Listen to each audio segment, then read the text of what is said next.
So hi everyone, welcome back to my YouTube channel guys. So guys, आज की जो video होने वाली है वो झारखंड बीएड एंट्रेंस एग्ज़ाम से रिलेटेड है। पूरी स्ट्रैटेजी डिस्कस करेंगे कि कैसे आप प्रिपेयर कर सकते हो। ये जो वीडियो है काफ़ी ज़्यादा डिमांडेड रही है मेरे चैनल पर, but so sorry for this delay कि अब जा करके मैं ये वीडियो ला रही हूँ। तो it will be worth it for all the students जो कि अपेयर होने वाले हैं 2024 के एंट्रेंस एग्जाम में। तो आप स्टार्ट टू एंड इसको ज़रूर देखें। हम लोग सारी बातों को डिस्कस करेंगे, कब फॉर्म आएगा एंड कब आपका एग्ज़ाम होगा, क्या एग्ज़ाम पैटर्न है, क्या आप बुक लिस्ट फॉलो कर सकते हो, क्या कोर्स की आवश्यकता है इसके लिए, क्योंकि मैं देख रही हूँ कि कुछ ऑनलाइन कोचिंग्स है जो कि अपना कोर्स भी निकाल रहे हैं इस एंट्रेंस एग्ज़ाम के लिए। तो सारी बातों पर डिस्कस करेंगे। इसके साथ हम लोग ये भी समझेंगे कि गवर्नमेंट कॉलेज, प्राइवेट कॉलेज के क्या अपने अपने फ़ायदे और क्या क्या नुकसान है, ठीक है। और बाकी सारी चीज़ें भी इसके साथ साथ डिस्कस होती रहेंगी। तो सबसे पहले समझते हैं कि ये एंट्रेंस एग्ज़ाम है क्या, ठीक है। ये जो एंट्रेंस एग्ज़ाम है इसके थ्रू आपका बीएड कॉलेज में एडमिशन होगा, ठीक है। अगर आपने ग्रेजुएशन पीजी कर रखा है, सिर्फ ग्रेजुएशन भी किया है, तो आप एलिजिबल हो बीएड का फॉर्म फिल करने के लिए। अगर आपने पीजी किया है तो आप एलिजिबल हो ही, ठीक है। तो अब हम लोग समझते हैं कि फॉर्म कब आएगा।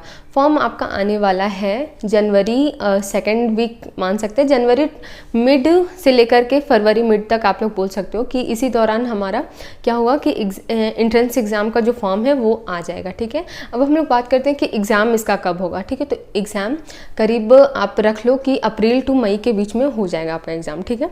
अगर हम लोग ओवरऑल पकड़े तो 4 to 5 मंथ्स आपके पास है इस एग्ज़ाम को प्रिपेयर करने के लिए, ठीक है। अब हम बात करते हैं कि इस एग्ज़ाम के लिए आप लोग कैसे प्रिपेयर करोगे, क्या एग्ज़ाम पैटर्न है, ठीक है। बट उससे पहले आप इस बात को समझ लो कि टोटल जो फॉर्म भरे जाते हैं वो अराउंड 50,000 होते हैं, ठीक है। और जो सीट्स हैं वो लिमिटेड हैं, 13,500 सिर्फ सीट्स हैं सारे कॉलेजेस को मिला करके झारखंड के, ठीक है। तो इसलिए इम्पॉर्टेंट है कि हम एक स्ट्रैटेजी के साथ चलें। और अगर आप अच्छी रैंक लाते हो, अच्छी मार्क्स लाते हो, तो आपका गवर्नमेंट कॉलेज में भी एडमिशन हो जाएगा। और गवर्नमेंट कॉलेज के अपने ही फ़ायदे जो कि आगे हम लोग देखेंगे इस वीडियो में, ठीक है। सबसे पहले अब बात करते हैं एग्ज़ाम पैटर्न की, ठीक है। ये आपका जो एग्ज़ाम है वो 1 डे एग्ज़ाम है, 1 दिन का एग्ज़ाम होगा, 2 घंटा आपको टाइम मिलेगा, 2 घंटे का ये एग्ज़ाम होने वाला है। टोटल जो क्वेश्चन नंबर ऑफ क्वेश्चन है वो 100 है। नेगेटिव मार्किंग है, 1/4 की नेगेटिव मार्किंग है। मतलब अगर आपने 4 क्वेश्चन गलत किए तो आपके 1 मार्क्स और कट जाएंगे, मतलब 4 तो कटेगा ही मार्क्स और 1 और मार्क्स और कटेगा, मतलब 4 के बदले 5 मार्क्स चले जाएंगे, ठीक है। अब हम बात करते हैं कि एग्ज़ाम में कौन कौन से सब्जेक्ट से क्वेश्चन आने वाला है, ठीक है। तो सबसे पहला सेक्शन है, 3 सेक्शन में हम लोग बांट के समझते हैं, ठीक है। पहला जो सेक्शन है जिससे आपके क्वेश्चन आएंगे वो है लैंग्वेज प्रोफिशिएंसी। लैंग्वेज प्रोफिशिएंसी का मतलब होता है भाषा दक्षता, यानी कि वो लोग चेक करेंगे कि आपकी भाषा को लेकर के क्या समझ है, ठीक है। तो मेनली इसमें हिंदी और इंग्लिश के 15 क्वेश्चन आते हैं, जो कि हिंदी व्याकरण और आपके इंग्लिश ग्रामर से होता है, ठीक है। तो क्लियर हो गया कि 15 मार्क्स के हिंदी और इंग्लिश से आपके क्वेश्चन आने वाले हैं जो कि ग्रामर बेस्ड होंगे, ठीक है। अब हम बात करते हैं दूसरे सेक्शन की। ये जो दूसरा सेक्शन है वो रीजनिंग का है, ठीक है। तो तर्क शक्ति से रिलेटेड है। तो आप लोगों ने बहुत सारे रीजनिंग के क्वेश्चन सॉल्व भी किए होंगे, तो काफ़ी बहुत ज़्यादा ईजी भी मैं नहीं कहूँगी, मतलब ईजी है, ठीक है। अगर आपने कॉन्सेप्ट समझ रखा है तो आपके लिए बहुत ही इजी है। तो ये रहा रीजनिंग का। तो रीजनिंग आपकी आती है 30 मार्क्स की, ठीक है। तो 30 मार्क्स का लैंग्वेज प्रोफिशिएंसी, 30 मार्क्स का आपका ये रीजनिंग आएगा। और उसके बाद 40 मार्क्स का आपका टीचिंग एप्टीट्यूड आएगा। टीचिंग एप्टीट्यूड का मतलब होता है शिक्षण अभिरुचि, ठीक है, कि कैसे पढ़ाना है, पढ़ाने की क्या टेक्निक्स होती है, कि किस तरह से आप बच्चों को डील करेंगे, मतलब इस तरह के क्वेश्चंस रहते हैं, ठीक है। तो ये 3 चीज़ आपने समझ ली कि 100 मार्क्स का क्वेश्चन है, नेगेटिव मार्किंग है, क्या क्या सब्जेक्ट हैं। अब इनका जो सिलेबस है वो मैं किसी और वीडियो में अच्छे से डिस्कस करूँगी, ठीक है। आज की ये वीडियो काफ़ी लंबी हो जाएगी, इसके लिए एक सेपरेट वीडियो आएगी, ठीक है। अब हम बात करते हैं कि आपको कितना टारगेट लेकर के चलना चाहिए गवर्नमेंट कॉलेज के लिए। अब गवर्नमेंट कॉलेज क्यों, अब क्वेश्चन है कि गवर्नमेंट कॉलेज का क्यों इतना ज़्यादा हाइप है। तो बात है फ़ी की, ठीक है। जो फ़ी स्ट्रक्चर है गवर्नमेंट कॉलेज का वो है ओनली 20,000, मतलब कि 20,000 में आपका बीएड कंप्लीट हो सकता है। 2 साल की जो आपकी डिग्री है ये वो 20,000 में कंप्लीट हो सकती है, ठीक है। बट सीट्स आर लिमिटेड, ठीक है। टोटल कितने कॉलेज है झारखंड में, गवर्नमेंट कॉलेज कितने हैं, गवर्नमेंट बीएड कॉलेज कितने हैं, अगर मैं पर्टिकुलरली कहूँ तो 4 गवर्नमेंट कॉलेज हैं। अगर मैं रांची में बात करूँ तो रांची में 2 गवर्नमेंट कॉलेज है, ठीक है। एक वुमेन का गवर्नमेंट कॉलेज है GWTTC, government women's teacher training college, Ranchi Bariatu में है ये, जिसमें कि मैं भी स्टडी कर रही हूँ और मेरा अभी 2nd ईयर चल रहा है, 1st ईयर मेरा कंप्लीट हो चुका है, ठीक है। अब रांची में एक और कॉलेज है वो बॉयज़ के लिए, ठीक है, government teachers training college for boys है वो, ठीक है। ये आपका कांके में है, रांची के कांके में है, ठीक है। अब हम लोग बात करते हैं 3rd गवर्नमेंट कॉलेज की, वो है देवघर में, ठीक है। अब 4th गवर्नमेंट कॉलेज है आपका हजारीबाग में, ठीक है। ये जो देवघर है और देवघर का जो कॉलेज है वो हजारीबाग का जो कॉलेज है वो दोनों कोएड है। कोएड का मतलब boys and girls both can take admission. और ये जो रांची में दोनों हैं, तो एक बॉयज़ के लिए है सिर्फ और एक गर्ल्स के लिए है सिर्फ, ठीक है। तो गवर्नमेंट कॉलेज का जो फीस स्ट्रक्चर है वो 20,000 है। अगर आप कैटेगरी से बिलोंग करते हो तो सारे पैसे समझो कि वापस ही आ जाते हैं, ठीक है। मैं जनरल कैटेगरी का बता रही हूँ कि 20,000 फर्स्ट ईयर में मेरा 10,000 लगा था और 2nd ईयर में 8,000 लगने वाले हैं, ठीक है। और रजिस्ट्रेशन ये सबका थोड़ा बहुत ले लोगे आप लोग तो हम लोग बोल सकते हैं कि 20,000 लग जाते हैं, ठीक है। अब बात करते हैं कि और क्या फ़ायदे हैं। तो गवर्नमेंट कॉलेज में आपको हॉस्टल फैसिलिटी भी मिलती है, ठीक है। कुछ गवर्नमेंट कॉलेज में नहीं है, मुझे जहाँ तक लगता है कि हजारीबाग में है, कांके बॉयज़ के लिए भी है, मतलब रांची के जो बॉयज़ लोग हैं उनके लिए तो है ही हॉस्टल, हम लोगों का नहीं है, ठीक है। बरियातू रांची वुमेंस कॉलेज जो है उनका मतलब कि हॉस्टल तो है, स्ट्रक्चर तो है, बट गार्ड नहीं है, कोई अपॉइंट नहीं किए गए हैं और थोड़ा सेफ्टी इशू के कारण अलाउड नहीं है हॉस्टल में। मतलब कि मैम लोग बता देती हैं पहले ही कि आप आसपास में रूम लेकर के ही रहना होता है, तो आसपास में आपको रूम मिल जाता है, क्वाइट अफोर्डेबल है, वैसा कुछ हाई फाई प्राइस नहीं है, ठीक है। तो हॉस्टल फैसिलिटी भी है और हॉस्टल की भी फ़ी बहुत ही नॉमिनल है, बिल्कुल आप समझ सकते हो कि क्या ही रहती होगी फीस। जब बीएड करने की फीस सिर्फ 20,000 है तो हॉस्टल की क्या ही रह सकती है, ठीक है। तो और बहुत ही मतलब हॉस्टल भी रहता है वो बहुत ही सही रहता है, क्योंकि कुछ टाइम के बाद बॉयज़ हॉस्टल के साइड मतलब कि उधर स्कूल है जिधर मेरी ट्रेनिंग पड़ी है, तो अगर मुझे टाइम मिला तो एक नॉर्मल सा कॉलेज टूर की वीडियो भी मैं डाल दूंगी, ठीक है। तो अब बात करते हैं गवर्नमेंट कॉलेज के, इतने सारे हमने फ़ायदे देख लिए। बस एक यही बात है कि आपको अच्छा रैंक लाना होगा। दूसरा चीज़ है कि अगर आपकी सिटी में ये नहीं है, जैसे मान लो कि आप हजारीबाग से नहीं हो, देवघर से नहीं हो, रांची से नहीं हो, तो आपको अपने घर से दूर जाना पड़ सकता है, ठीक है। आप इसको पॉजिटिव और नेगेटिव दोनों वे में देख सकते हो। पॉजिटिव इस वे में कि आपको घर की रिस्पॉन्सिबिलिटी से थोड़ा रिलैक्सेशन मिल जाएगा और आप अदर एग्जाम्स की प्रिपरेशन कर पाओगे। नेगेटिव इस सेंस में कि आप अपने फैमिली से दूर हो जाओगे, ठीक है।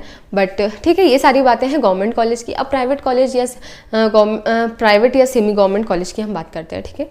तो उनका जो फी स्ट्रक्चर है वो आप समझ लो प्राइवेट कॉलेज में 2 लाख के अराउंड 2 ईयर का लग ही जाता है, ठीक है। तो आप समझ सकते हो एक तरफ है 2 लाख, एक तरफ है 20,000। तो आप समझ सकते हो कि आप कितना ज़्यादा पैसे सेव कर सकते हो अपने मम्मी पापा के एक एंट्रेंस एग्ज़ाम में अच्छा स्कोर करके, ठीक है। आप समझ सकते हो इस बात को कि क्या इंपॉर्टेंस रह सकती है अगर आप घर से दूर जा सकते हो और मनी इस तरह से आप बचा सकते हो अपने पढ़ाई में। आपको फील ही नहीं होगा कि आपने बीएड कर लिया है, जहाँ से आपके 2 लाख लग रहे हैं आपके 20,000 लगेंगे, ठीक है। तो money should be the greatest motivation for this entrance exam, ठीक है। तो अब चलिए अब हम बात करते हैं। तो प्राइवेट कॉलेज के भी ऐसा बात नहीं है कि प्राइवेट कॉलेज का प्रॉफिट नहीं, बहुत सारे प्रॉफिट है। उनका इंफ्रास्ट्रक्चर, उनका क्वालिटी वाइज भी कह सकते हैं कि थोड़ा बेटर है। और हम ये कह सकते हैं कि जो प्राइवेट कॉलेजेस हैं वो आपको अपने लोकल एरिया में मिल जाएंगे। तो ये सारे फ़ायदे हैं प्राइवेट कॉलेज के। कुछ आप थोड़ा ज़्यादा एब्सेंट कर सकते हो, थोड़ा कम परसेंटेज ऑफ अटेंडेंस भी चल जाएगा। बट वही जो गवर्नमेंट कॉलेज के स्टूडेंट्स हैं उनके लिए 80% मस्ट रहता है, ठीक है। तो इस तरह की सारी बातें हैं, ठीक है। तो यहाँ तक आई एम क्लियर कि गवर्नमेंट और प्राइवेट कॉलेज के क्या अपने फ़ायदे नुकसान हैं। तो अब आप खुद से समझो कि आप अगर गवर्नमेंट कॉलेज चाहते हो तो आपको मेहनत करनी होगी या नहीं। सबके लिए डिज़ायरेबल होगा कि गवर्नमेंट कॉलेज में एडमिशन ले और 20,000 में बीएड कंप्लीट कर ले, है ना, ठीक है। तो अब हम बात करते हैं if I am lacking somewhere, तो सिलेबस हम दूसरे वीडियो में कवर कर लेंगे, ठीक है। यहाँ तक हो गया, एग्जाम पैटर्न आपने समझ लिया। अब बात करते हैं कि आपको प्रिपरेशन कैसे करनी है, बुक लिस्ट क्या रखना है, मेनली बुक लिस्ट की अब हम बात करते हैं, ठीक है। तो हिंदी में बेसिकली ग्रामर आने वाला है, इंग्लिश में भी ग्रामर आने वाला है, ठीक है। तो इंग्लिश ग्रामर और हिंदी ग्रामर, हिंदी ग्रामर का सिलेबस जो भी मैं शेयर करूंगी, उसके अलावा आप लोग हिंदी ग्रामर की कोई भी बुक उठा लो जिसमें कि आपका पर्यायवाची, विलोम शब्द, जनरल जो कॉन्सेप्ट होते हैं, संज्ञा, सर्वनाम, विशेषण, क्रिया विशेषण, ये सारे के पढ़ लो आप लोग, अव्यय पढ़ लो, अलंकार पढ़ लो, ये सारा है, ठीक है। तो ये सब पढ़ने के लिए जो भी बुक आपको मिले, ठीक है। मैंने जिस बुक से पढ़ा था वो मैं बता देती हूँ कि लूसेंट की हिंदी ग्रामर की एक बुक आती है, उससे मैंने पढ़ा था और काफ़ी अच्छा स्कोर रहा था हिंदी में भी, ठीक है। अब मैं बात करती हूँ इंग्लिश की। तो इंग्लिश के लिए आप ऑनलाइन चैनल्स फॉलो कर सकते हो, या फिर नीतू सिंह केडी पब्लिकेशन की एक बुक आती है, इंग्लिश ग्रामर की बुक होती है, वो बहुत ही अच्छी होती है। अगर आप उसको कर सकते हो, थोड़ा बहुत जो सिलेक्टेड टॉपिक्स है वो कर सकते हो, तो बहुत ही हेल्पफुल होगा। And if you will demand कि मैं कुछ इंग्लिश ग्रामर के वीडियो मतलब टॉपिक्स पर वीडियो बनाऊँ, तो मैं ज़रूर बनाऊँगी, क्योंकि मैंने पहले भी ये चीज़ प्लान करा था बट एग्जीक्यूट नहीं हो पाया। ये बुक मेरे सामने है अभी, तो मैं आप लोगों को दिखा देती हूँ कि ये बुक कैसी है। ये आप लोग देख सकते हो कि ये ऐसी बुक है, इससे आप लोग ग्रामर पढ़ सकते हो, ठीक है। बट ऐसा कोई ज़रूरी नहीं है कि आप ये बुक को परचेस करो ही, ठीक है। बस मेरे पास थी क्योंकि मैं एसएससी की भी प्रिपरेशन कर रही थी, तो मैंने इसी से फिर उसके लिए भी पढ़ा था। बट आप नहीं बुक लेना चाहते हो तो नॉर्मली आप यूट्यूब चैनल से कर सकते हो, ठीक है, जो भी सिलेबस है उसके अकॉर्डिंग, ठीक है। जैसे spot the error, synonym, antonyms, ये सारे टॉपिक्स आपके आने वाले हैं, ठीक है। आप लैंग्वेज प्रोफिशिएंसी का बुक लिस्ट आपने समझ लिया। हिंदी के लिए मैंने लूसेंट जीके हिंदी की बुक यूज़ की थी। अगर आप बिल्कुल फ्री में करना चाहते हो तो इंग्लिश ग्रामर की बहुत सारी ऐप्स आती हैं, इंग्लिश बोल रही हूँ, हिंदी ग्रामर की ऐप आती है या फिर इंग्लिश ग्रामर की भी ऐप्स आती हैं, जिसमें कि सब कुछ अच्छे से समझाया हुआ होता है, पढ़ाया हुआ होता है। ऑनलाइन आपको PDFs मिल जाती हैं बुक की, तो उसे भी आप पढ़ सकते हो, कोई पैसे खर्च करने की भी कोई ज़रूरत नहीं है। अगर if you have books before with you, अगर आपके पास पहले से है तो आप उसको यूज़ करो, ठीक है। अगर नहीं है तो of course free of course आप लोग कर सकते हो यूट्यूब से भी और PDF से भी, ऐप से भी, ठीक है। अब हम लोग बात करते हैं रीजनिंग की। तो रीजनिंग के लिए आपको कुछ नहीं करना है। रीजनिंग के लिए बुक अगर आप लेना चाहते हो आप ले लो, अरिहंत पब्लिकेशन की बुक आती है रीजनिंग की, आप ले सकते हो। अगर नहीं लेना चाहते तो सिंपली जो भी टॉपिक्स हैं उसकी वीडियोस देख लो आप लोग यूट्यूब चैनल पे कि कैसे उसको सॉल्व करना होता है। जैसे मान लो कि डायरेक्शन का कोई क्वेश्चन आया तो वो कैसे सॉल्व होता है, नॉर्थ किधर लेते हैं, ईस्ट वेस्ट कैसे मानना है, ठीक है, दाएं बाएं कैसे घुमाना है, चाहे मान लो सिलोगिज्म से क्वेश्चन आया, ठीक है, और बहुत सारे टॉपिक्स होते हैं, ठीक है। तो वो सारा है, कोडिंग डिकोडिंग से क्वेश्चन आता है, तो बस थोड़ी सी प्रैक्टिस की ज़रूरत है। रीजनिंग तो काफ़ी इजी मुझे लगी, कोई उसका लेवल था ही नहीं, ठीक है। बस थोड़ी सी प्रैक्टिस की ज़रूरत है एंड कॉन्सेप्ट क्लियरेंस की ज़रूरत है, ठीक है। अब मैंने बात कर ली रीजनिंग की, एंड अब हम बात करते हैं टीचिंग एप्टीट्यूड की। Teaching aptitude was new for me, और आप लोगों के लिए भी न्यू होगा क्योंकि हम लोग सिंपल ग्रेजुएट है, अभी तक हमने शिक्षण शास्त्र या टीचिंग एप्टीट्यूड के बारे में कुछ भी नहीं पढ़ा है। तो अब हमारा मेन जो टास्क होगा वो टीचिंग एप्टीट्यूड कंप्लीट करने का होगा। तो टीचिंग एप्टीट्यूड के लिए अगर मैं आपको बुक बताऊँ तो 2 बुक्स हैं, बट मैंने कोई बुक नहीं लिया था क्योंकि मैंने सिर्फ 20 डेज में प्रिपरेशन की थी, तो मैं यूट्यूब के थ्रू ही कर रही थी।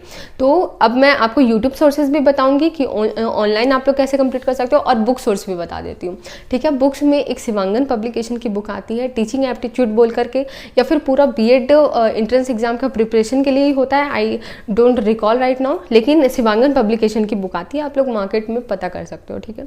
एक और बुक है जो कि मेरी फ्रेंड्स ने यूज़ किया था, अरिहंत पब्लिकेशन की टीचिंग एप्टीट्यूड की बुक आती है, वो आप लोग ले सकते हो, काफ़ी ज़्यादा हेल्प होगी गाइज, ठीक है। और इसके अलावा टीचिंग एप्टीट्यूड को सॉल्व करने का ये तरीका होता है कि आप बिल्कुल एक पॉजिटिव पर्सन होकर के कैसे अपने स्टूडेंट को सिखाओगे, कोई भी चीज़ पढ़ाओगे, उससे रिलेटेड होता है। बहुत ज़्यादा हार्ड नहीं होता है, लेकिन जो कुछ थ्योरीज हैं जैसे कि कोलबर्ग की थ्योरीज रहेगी या फिर पियाजे की थ्योरी, उससे भी क्वेश्चन कभी कभी आ जाते हैं, ठीक है।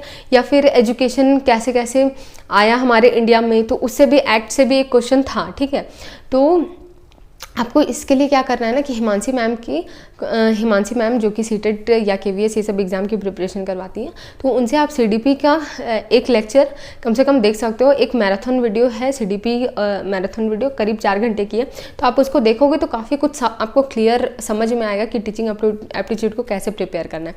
तो बुक सोर्स कंप्लीट हो गया। अरिहंत पब्लिकेशन की टीचिंग एप्टीट्यूड की बुक आती है, शिवांगन पब्लिकेशन की एक बुक आती है, ठीक है। इसके अलावा अब हम बात करते हैं यूट्यूब सोर्सेज की। तो यूट्यूब सोर्स में रामगढ़ एडुकेयर एक चैनल है जिससे मैंने टीचिंग एप्टीट्यूड कवर किया था। RKM स्टडी सेंटर भी एक चैनल है जिसे मैंने कंप्लीट किया था। तो ये तो चैनल का काफ़ी ज़्यादा यूज़ करा प्रिपेयर करने में, क्योंकि मेरे पास तो ज़्यादा टाइम था नहीं, ठीक है। और ये दोनों जो चैनल्स हैं वो अलग अलग सब्जेक्ट्स की भी प्रिपरेशन कराते हैं। तो आप लोग लाइव क्लासेस होते हैं, तो आप लोग इससे फॉलो कर सकते हो एंड आप लोग क्लासेस यहाँ से ले सकते हो। आपको बहुत कुछ समझ में आएगा। लाइव क्लासेस में आप जब आंसर करोगे तो आप देखोगे कि आपसे पहले 2-3 बच्चों ने आंसर कर दिया, तो वो आपको एक कंपटीशन और अच्छा से तैयारी करने का मोटिवेशन देगा, ठीक है। तो ये सारे सोर्सेज आप रख सकते हो। एंड अगर मैं बात करूँ कि कितना ज़्यादा आवर्स आप डेडिकेट करो, क्या अभी से बिल्कुल पढ़ने लग जाना ज़रूरी है, तो आप एक बार प्रीवियस ईयर क्वेश्चन देखो, आपको खुद समझ में आएगा कि आपसे कितना सॉल्व हो पा रहा है, ठीक है। अगर आप देखो गवर्नमेंट कॉलेज के लिए टारगेट लेके चलो 80 का टारगेट लेके चलो if you are from general category. अगर आप जनरल कैटेगरी से नहीं हो, दूसरे कैटेगरी से हो, ठीक है, फिर भी आप लोग 80 टारगेट लेके चलो। क्यों ऐसा सोचना कि कि अपने कैटेगरी से ही सिलेक्शन लेंगे। बेस्ट का अप्रोच करो तो आपकी तैयारी भी सही रहेगी। अगर आप बड़ा गोल रखोगे तो आपकी तैयारी भी उसी हिसाब से होगी, ठीक है। तो बट कैटेगरी वाले थोड़े कम लेकर के चल सकते हैं, ठीक है। आप अपने अकॉर्डिंग देख लेना उस चीज़ को। मैं किसी और वीडियो में इस चीज़ को डिस्कस करूँगी कि कट ऑफ किसके लिए कितनी हो सकती है, ठीक है। बट फ्रॉम माई साइड 80% लेकर के चलिए कि 80% हमें स्कोर करना है, ठीक है। अब बहुत ज़्यादा इजी नहीं है। सबसे ज़्यादा आपको ध्यान देना है किस चीज़ पे, मैं बता देती हूँ। देखिए, इंग्लिश जिनका वीक है, आप लोगों को इंग्लिश पे ध्यान देना होगा, ठीक है। आप बिल्कुल उसे नेगलेक्ट करके नहीं जा सकते अगर आप गवर्नमेंट कॉलेज को एस्पायर कर रहे हो तो, ठीक है। हिंदी तो सबसे हो जाएगा, बस थोड़ा पढ़ने की ज़रूरत है, ठीक है। तो और टीचिंग एप्टीट्यूड पे भी ध्यान देना होगा, ठीक है। और इसके अलावा रीजनिंग पे आप लोग कम ध्यान दे सकते हो, थोड़ा बहुत प्रैक्टिस की ज़रूरत है और मज़ा ही आता है बनाने में, है ना, ठीक है। तो अब समझते हैं कि